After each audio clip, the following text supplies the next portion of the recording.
ये जो पूरा गुरुकुलीय जो परिवेश है, इसके बारे में थोड़ी बात बताना चाहता हूँ। भारत में 7 लाख से ज़्यादा गुरुकुल थे। मैकाले ने 1835 में इंडियन एजुकेशन एक्ट बना करके सारी गुरुकुल शिक्षा पद्धति को, संस्कारों पर आधारित शिक्षा पद्धति को, बच्चों का, जिससे कि दिव्य मानस का निर्माण होता था। अपने महान पूर्वजों का चरित्र हम बच्चों को पढ़ाते थे, वेदों का, दर्शनों का, उपनिषदों का सार पढ़ाते थे। फिर आधुनिक मैथ, फिजिक्स, साइंस, केमिस्ट्री, इसको पढ़ाने का कोई विरोध नहीं। मैं तो कहता हूँ हम तो 10 भाषाएं पढ़ाते अपने बच्चों को। चलो अब सर्वांगासन, हलासन, चक्रासन आदि करो बच्चों, और ये रोज की दिनचर्या इनकी, वो भी साथ में मैं बता रहा हूँ। और यहाँ पर हम क्या कर रहे हैं, यहाँ पर जो भारतीय शिक्षा बोर्ड का जो हमारा संकल्प है, हमारी संकल्पना है कि बच्चों को आत्मबोध, भारत बोध के साथ, सही इतिहास बोध के साथ, सभी विषयों के सनातन का भी बोध, नूतन का भी बोध, माने एक तरफ एंसेंट एजुकेशन सिस्टम, दूसरी तरफ मॉडर्न एजुकेशन सिस्टम का, दोनों का समन्वय, उनका संगम यहाँ पर है। और यहाँ पर बच्चों का मानस निर्माण करना, बच्चों को एक मशीन की तरह नहीं बनाना। वो तो आर्टिफिशियल इंटेलिजेंस, एआई बहुत अच्छा है, उससे जो है बच्चों को एआई से भी ज़्यादा ऐसा spiritual intelligence, RI, real intelligence, और उससे भी ज़्यादा उन बच्चों के भीतर शौर्य, वीरता, पराक्रम, स्वाभिमान। देखो, बच्चों को केवल यांत्रिक पढ़ाई कराएंगे तो नौकरी करने वाले बनेंगे। एक है नौकरी, एक है नेतृत्व। नौकरी तक के लिए तो योग्य बने ही बने, नेतृत्व करने वाले बने। अलग अलग प्रकार की दक्षता तो आए, स्किल्स आए, लेकिन दृष्टिवान भी बने। तो मैं अधिक शब्द ना बोलता हूँ, कई बार हम इतने शब्द बोलते हैं तो लोगों को समझ में नहीं आते। दृष्टि और दक्षता, नौकरी और नेतृत्व, दोनों जहां दिया जा रहा है, वो गुरुकुल का परिवेश आपको यहां पर उपलब्ध है। और उस गुरुकुलीय परिवेश में क्या क्या यहां पर बच्चों को पढ़ाते हैं, वो सब भी आपको थोड़ा बताते हैं। अभी इसलिए मैं ये बातें बता रहा हूं। अभी पतंजलि गुरुकुलम, आचार्य कुलम पतंजलि विश्वविद्यालय, भारतीय शिक्षा बोर्ड के बारे में बहुत जाना आपने। इसके बारे में हमने कभी कभी बताया हुआ है हर दिन, क्योंकि हम यहाँ स्वामी दर्शनानंद गुरुकुल महाविद्यालय ज्वालापुर में नहीं रहते हैं। तो आज मैं इधर आया तो मुझे पूज्य स्वामी विरक्त देव जी ने बताया कि अभी 5वीं कक्षा में हम यहाँ पर केवल एडमिशन ले सकते हैं। तो पहले ये तो 2-3 बातें बता देता हूँ। फिर केवल 5वीं कक्षा में, इससे ज़्यादा की व्यवस्था नहीं है अभी। केवल 5वीं कक्षा में यहाँ पर एडमिशन ले सकते हैं, और वो भी टोटल साल भर का खर्चा कितना है स्वामी जी? कुल मिला के 25,000 रुपये फीस है गुरुजी, और बाकी 25,000 रुपये बच्चों की सालाना फीस है, एक महीने की नहीं है। जो है ये 25,000, इतने फीस पर शायद ही देश में, अब ऐसे तो चलाने को हम निःशुल्क भी चला सकते हैं, लेकिन फिर माता पिता में भी मैंने देखा गौरव नहीं रहता। चलो बच्चों चक्रासन करो, हाँ, माता पिता में भी गौरव नहीं रहता, बच्चों में भी गौरव नहीं रहता। अब यहाँ तो एक साथ सब बच्चों को इतनी निष्णातता है, और कुछ बच्चे तो विशेष रूप से निष्णात हैं, एडवांस योग भी बहुत अच्छा कर लेते हैं। और इन बच्चों ने पूरी श्रीमद् भगवद गीता, अष्टाध्यायी, पंचोपदेश, पंचदर्शन, उपनिषद, ये भी सब याद करते हैं। फिर हिंदी, इंग्लिश आदि सब भाषाओं का भी बोध कराते हैं। सबसे बड़ी बात है इनके भीतर सच्चरित्रता, पवित्रता, कहते हैं ना, वो इनके रग रग में भर देते हैं, कूट कूट करके भर देते हैं। 25,000 रुपये मात्र साल भर का। एडमिशन फीस कितना होता है? 6,000 रुपये पहली बार की होती है। पहली बार केवल पहले एडमिशन पर, वो एक औपचारिकता है। और बाकी जो बच्चे, फिर यहाँ तो किताबें भी बहुत सस्ती सी होती हैं, बाकी जगह तो किताबों के नाम पर ही 1,000 रुपये ले लेते हैं। खान पान में यहाँ पर बच्चों को खुद की गौशाला है, आपको पूरा परिसर दिखाएंगे, अभी बताएंगे पूरा आज इस गुरुकुल के बारे में। 25,000 रुपये की फीस, 6,000 रुपये का एडमिशन शुल्क, और बच्चों का जो जेब खर्चा वाला क्या बोलते हैं, निजी खाते में बच्चे के 8 से 10 हज़ार रुपये, 40 हज़ार में पूरे वर्ष का हो जाता है। 5-7 हजारों बच्चे के ऊपर निर्भर करता है। क्या क्या बोलते हैं अंग्रेजी में उसको? Impressed amount. इम्प्रेस्ड अमाउंट है। वैसे यहाँ बच्चे इम्प्रेस अमाउंट के नाम पर क्या है, किसी ने अतिरिक्त घी का प्रयोग कर लिया, किसी ने अतिरिक्त रूप से कोई फल विशेष कभी कुछ मंगवा लिए, या कभी, वैसे तो 99% यहाँ बच्चे बीमार नहीं पड़ते।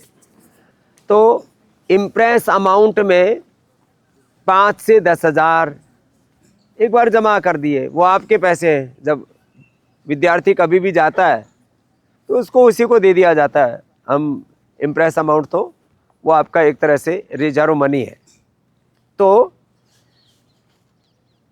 5-7 हज़ार का इम्प्रेस अमाउंट, 5-6 हज़ार का, 5-6 हज़ार रुपये का प्रवेश शुल्क एक बार में वो तो, और शेष बच्चों के लिए 25 हज़ार रुपये वार्षिक खर्च। और ये वार्षिक खर्च हम लेते ही नहीं है, हकीकत तो ये है। क्यों नहीं लेते?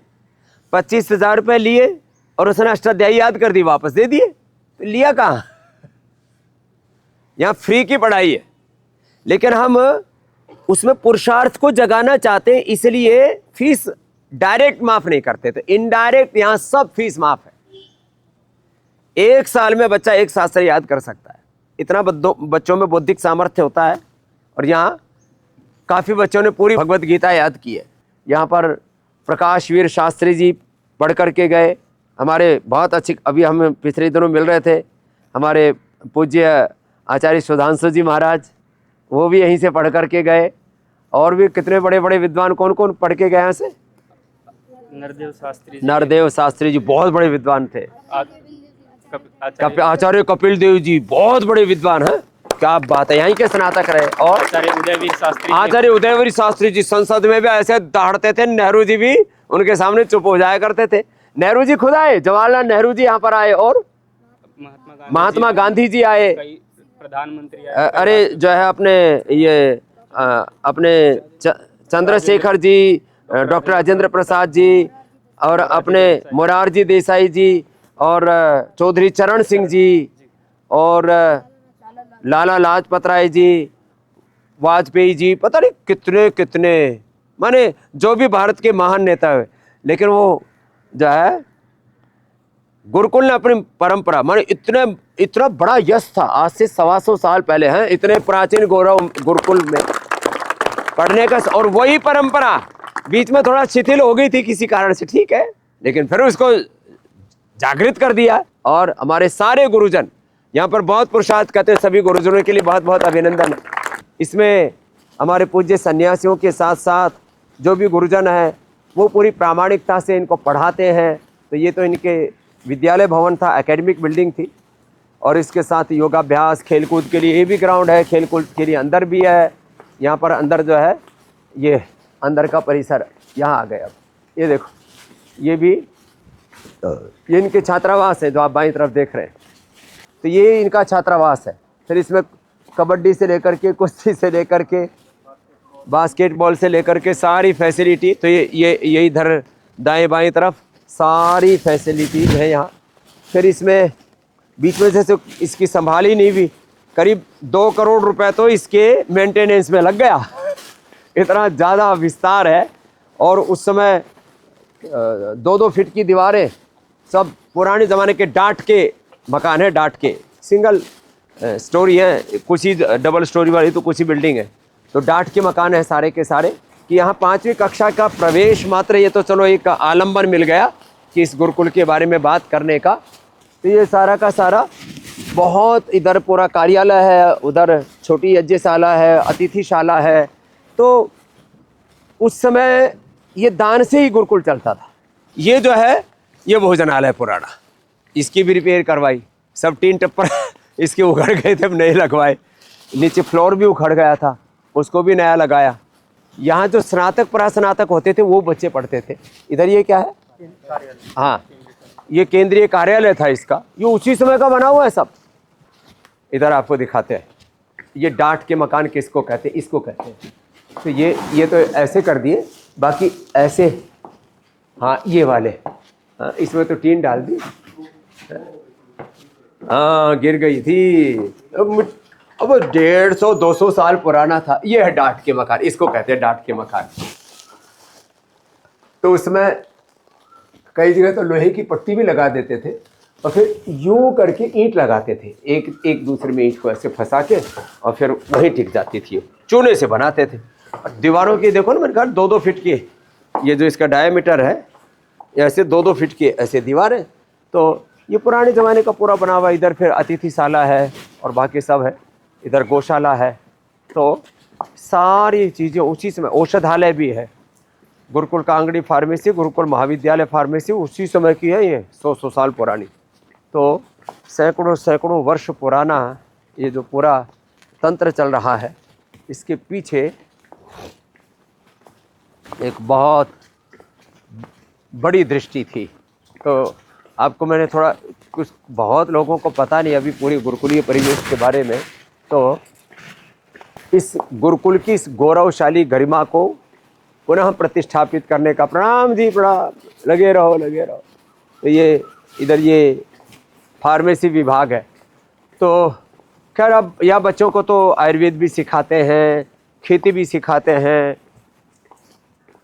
Horticulture, floriculture, agriculture, dairy farming, और फिर पूरा मैन्युफैक्चरिंग, फिर सेल्स डिस्ट्रीब्यूशन, और हाँ ये तो बहुत ज़रूरी था बताना, रिसर्च।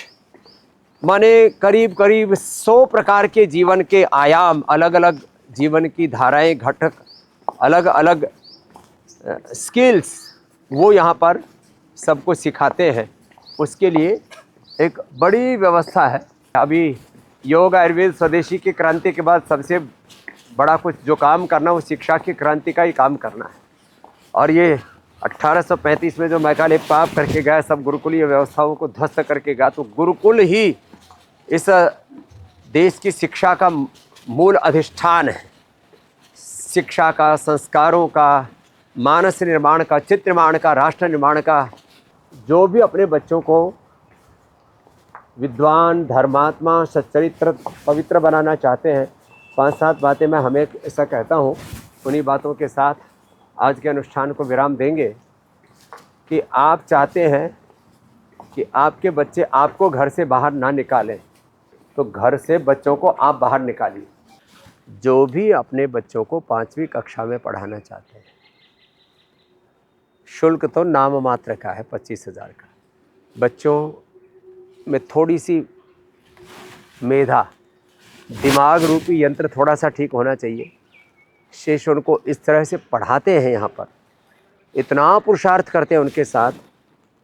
और हाँ एक बात ज़रूर है, जिसकी का बौद्धिक स्तर बहुत ही कमज़ोर है, फिर उन बच्चों को एडमिशन नहीं देते। थोड़ा बच्चों का बौद्धिक स्तर अच्छा होना चाहिए, बाकी तो फिर उनको जैसा हम बनाना चाहते फिर वो बनेंगे। 3 बातें बताता हूँ। एक तो आपने घर से बाहर बच्चों को निकाल दिया, तो आपको घर से बाहर नहीं निकलना पड़ेगा। नहीं तो आप घर से बाहर निकलोगे, परिवार में कलह होगा और ये बच्चे आपको छोड़ करके जाएंगे। ना वो मातृ-पितृ भक्त होंगे, ना राष्ट्र भक्त होंगे। तो एक बात, आप अपने बच्चों को चाहते हो कि उनमें संस्कार मिले, माता पिता का आदर करें, मातृभूमि का आदर करें। स्वामी दर्शनानंद गुरुकुल के पढ़े हुए विद्यार्थी माता पिता के साथ धोखा गद्दारी नहीं कर सकते। एक बात, वो देश के साथ धोखा गद्दारी नहीं कर सकते, कभी भी देशद्रोही आतंकवादी नहीं हो सकते। देश के खिलाफ कोई साजिश करना तो बहुत दूर की बात रही, अपना तन मन धन जीवन मातृभूमि के लिए अर्पित करने वाले बच्चे तैयार होंगे। और देश की आज़ादी से लेकर के, स्वतंत्रता आंदोलन से लेकर के, जितने भी देश के निर्माण के बड़े काम हुए, उसमें बहुत बड़ी भूमिका इस गुरुकुल की है। तीसरी बात, यहाँ का बच्चा बेरोजगार कतई नहीं रह सकता और बेकार तो हो ही नहीं सकता। शराबी, नशेड़ी, गजेड़ी, भगेड़ी, चरित्रहीन कतई नहीं हो सकता। और क्या चाहिए आपको? आज आप अपने बच्चों के भविष्य को लेकर के चिंतित रहते हैं, मेरे बच्चे का जीवन कैसा होगा, बच्चों का भविष्य कैसा होगा। और माँ बाप के मन में एक आकांक्षा रहती है, अपेक्षा रहती है कि मैं अपने बच्चों के भविष्य को सुरक्षित करूं। तो यहाँ बच्चे भी सुरक्षित हैं, उनका भविष्य भी सुरक्षित है, उनकी सिक्योरिटी को लेकर के आपको कोई सोचने की आवश्यकता नहीं। ये बहुत बड़ी जिम्मेदारी होती है अवश्य किसी भी विद्यालय में, किसी गुरुकुल में।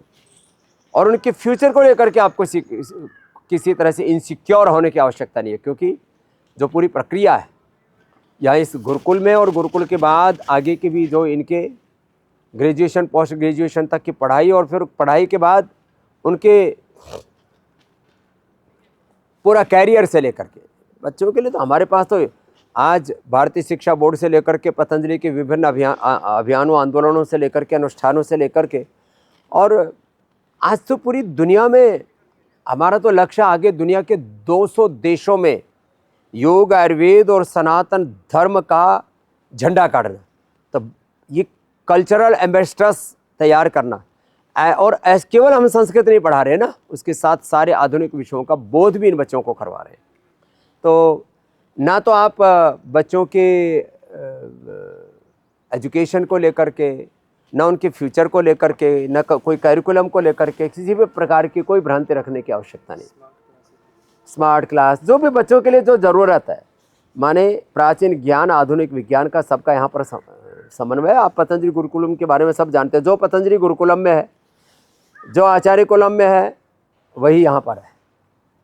बस थोड़ा सा एक, जैसे कहते हैं ना, मीडियम के नाम पर एक भ्रांति के बीज डाल रखे हैं।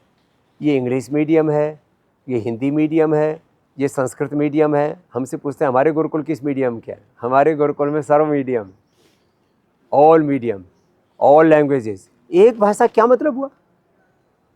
कई भाषाओं का बोध होना चाहिए बच्चों को। तो हिंदी का, संस्कृत का, इंग्लिश का, मैथ, फिजिक्स, केमिस्ट्री, हिस्ट्री, सारे विषयों का बोध है। सनातन बोध भी है, वेद बोध भी है, आत्मबोध भी, अपने पूर्वजों के चरित्र का बोध भी है। और युग बोध के अनुरूप अतीत का गौरव, वर्तमान का सामर्थ्य और नव भविष्य निर्माण का संकल्प, प्रतिबद्धता, जोश, जुनून, शौर्य, वीरता, पराक्रम, उत्साह बच्चों में भरते। तो बस इतना ही आह्वान है कि आप अपने बच्चों को, एक अभिभावक, आप यदि माता पिता उनके अभिभावक हैं, तो हम भी उनके स्पिरिचुअल अभिभावक हैं। देश की जो भी सात्विक आत्माएं हैं, इस देश के 100 करोड़ से ज़्यादा लोगों के एक अभिभावक के तौर पर, सनातन धर्म के ऋषि ऋषिकाओं के एक वंशधर के तौर पर, एक गुरु के तौर पर मैं आपसे आह्वान करता हूँ पूरी प्रामाणिकता, जिम्मेदारी के साथ, क्योंकि इस गुरुकुल का संचालन पतंजलि पीठ कर रहा है और पतंजलि के पूज्य सन्यासी इस यहाँ के गुरुकुल के नेतृत्व की भूमिका में है, प्राचार्य, आचार्यों की भूमिका में। बाकी भी जो स्टाफ है यहाँ, एक संस्थान को चलाने के लिए कम से कम 50 से 100 लोग लगते हैं, तब जाकर के कोई सेवा निष्पादित होती है। तो एक प्रामाणिकता के साथ आपको एक बात कहता हूँ, अपने बच्चों को यहाँ पढ़ाइए और आप निश्चिंत हो जाइए। अभी 5वीं तक की, केवल 5वीं कक्षा में प्रवेश की व्यवस्था है। एक जनरल नंबर तो है 8954555599, जिस पर आप सभी प्रकार से पतंजलि गुरुकुलम, दर्शनानंद गुरुकुलम, भारतीय शिक्षा बोर्ड, आचार्य कुलम, पतंजलि यूनिवर्सिटी आदि के बारे में जानते हैं। वो एक नंबर तो कॉमन है 8954555599, और यहाँ का स्पेशल नंबर 72 170 35 हाँ 970 72 170 35 970। इस नंबर पर फिर से बोलो, 72 170 35 970, 72 170 35 970। अब तो इतना तो याद होगा बस, तो ऐसे याद कर ले और अपने बच्चों को यहाँ भेज दीजिए। और अभी एडमिशन, अभी कब है उसकी परीक्षा? प्रवेश परीक्षा अभी 22 मार्च को ही है, तो ज़्यादा दिन नहीं बचे, केवल 22 मार्च। और जो अब गांव के लोग हैं, दूर दराज के लोग हैं, पूरे भारत के बच्चे हैं। अभी भी यहाँ कितना 15-20 स्टेट के बच्चे पढ़ रहे हैं, तो पूरे भारत के बच्चे यहाँ पर पढ़ रहे हैं। तो भारत के किसी भी स्टेट से आ सकते हैं, गुजराती, मराठी, तमिल, तेलुगु, कन्नड़, बांग्ला, ओडिया आदि। आपके भाषा, बच्चों को हिंदी पूरी ज़्यादा नहीं आती है तो कोई नहीं, आपके बच्चों का टेस्ट जो है वो हिंदी में नहीं लेंगे, इंग्लिश में ले लेंगे, कोई दिक्कत नहीं। लोकल जैसे ओडिया, बांग्ला, तमिल, तेलुगु जानने वाले भी हमारे पास वैसे बच्चे हैं, लेकिन परीक्षा जो है हिंदी और इंग्लिश में ही रखते हैं यहाँ पर। तो आप, और फिर उनको याद और कराते हैं। यदि किसी कारण से कोई कहता है जी हम तो उड़ीसा से हैं, बंगाल से हैं, महाराष्ट्र से हैं, गुजरात से हैं, हमारे बच्चों को थोड़ी हिंदी कम आती है तो कोई बात नहीं, आपके बच्चे को हिंदी कम आती है तो चलेगा, तो उसका जो है फिर शास्त्र परीक्षा लेते हैं, उसमें भी आपके बच्चे क्लियर कर लेते हैं, उनको अष्टाध्यायी याद कराते हैं, भगवत गीता याद कराते हैं, तो उससे उनका बौद्धिक परीक्षण हो जाता है कि इनकी मेमोरी कितनी, IQ लेवल कितना है, ग्रास्पिंग पावर कितनी है। तो ये परीक्षा 22 मार्च को अभी रखी है।